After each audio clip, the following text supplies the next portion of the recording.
ہمارے بدن پہ اتنے بال نہیں ہیں جتنے رسول اللہ کے احسانات ہیں۔ ہمارا ایک ایک بال قرض رسالت میں جکڑا ہوا ہے۔ خدا شناسی تو بڑی دور کی بات ہے، ہم خود شناس بھی نہیں تھے۔ ہمیں تو اپنے آپ کا بھی نہیں پتا تھا کہ ہم کون ہیں۔ اور مجھے بتاؤ، جس کو یہ بھی نہ خبر ہو کہ میں کون ہوں، اس کے پلے ہوتا کیا؟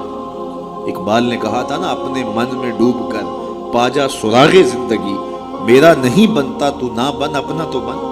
اور یہ اپنا بھی نہیں تھا، اسے پتہ ہی نہیں تھا، اسے شعور ذات ہی نہیں تھا، اسے خود آگہی کا نور ہی نصیب نہیں ہوا تھا۔ تبھی تو انسان ہو کے، اشرف المخلوقات ہو کے، درختوں کو، پتھروں کو، حشرات الارض کو، چوپایوں کو اپنا معبود سمجھتا تھا۔ انسان کی پیشانی کہاں کہاں رسوا نہیں ہوئی، درختوں کی جڑوں کو اس نے سجدہ کیا۔ یہ کیچوا نہیں ہوتا مچھلی پکڑنے کے لیے جس کو کانٹے سے لگاتے ہیں، کسی زمانے میں یہ بھی انسان کا معبود ہے۔ پتھروں کو اس نے معبود سمجھا، بہائم کو، چوپایوں کو، لٹکتے پھلوں کو، برستی بارش کے قطروں کو معبود سمجھتا رہا، بادل کو معبود سمجھتا رہا، تنکوں کو، حشرات الارض کو، بہتے پانیوں کو، جلتی آگ کو اور چلتی ہواؤں کو اپنا معبود سمجھتا رہا۔ اسے یہ نہیں پتا کہ میں ہوں کون۔ اے تماشا گاہ عالم روئے تو کجا بہرے تماشا می روی، دنیا تجھے ڈھونڈنے نکلی ہے، تو کس کی تلاش میں ہے؟ یہ اشرف المخلوقات ہو کے، مقصود کائنات ہو کے، یہ اس کائنات کا دل اور کلیجہ ہو کے، حشرات الارض کو، سانپوں کو، بچھوؤں کو اپنا معبود سمجھ رہا ہے۔ یہ تو میرے حضور نے بتایا، یہ تیرے معبود نہیں ہیں، تیری دہلیز کے نوکر ہیں۔ ان درختوں کو پوچھتا ہے، یہ تو تجھے چھاؤں فراہم کرنے کے لیے، آکسیجن دینے کے لیے، تیرے ایندھن کے کام آنے کے لیے، تیرے ذوق نظر کی تسکین کے لیے، تجھے پھل فراہم کرنے کے لیے پیدا کیے گئے۔ ان جانوروں کو پوچھتا ہے، یہ تو تیری سواری کے لیے، بار برداری کے لیے، تجھے دودھ اور گوشت کی ضروریات فراہم کرنے کے لیے پیدا کیے گئے۔ یہ چاند، سورج، ستارے، اجرام فلکیہ، یہ تیرے معبود کیسے ہو سکتے ہیں؟ یہ تو تیری راہوں میں روشنی اجالنے کے لیے پیدا کیے گئے۔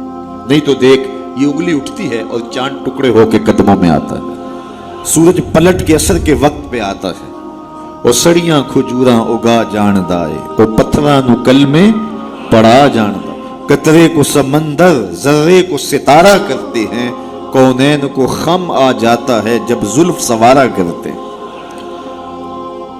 اب انسان کی آنکھ کھلی کہ میں کون ہوں، کہ یہ پوری کائنات۔ درختوں کو پوچھتا ہے، جا میں نہیں، تو ہی کہہ دے تمہیں اللہ کا رسول بلا رہا ہے۔ اللہ اکبر! درخت شاخوں کے بل اپنے آپ کو گھسیٹتے ہوئے سلامی دینے حاضر ہو جاتا۔ حضرت یعلا بن مرہ کہتے ہیں،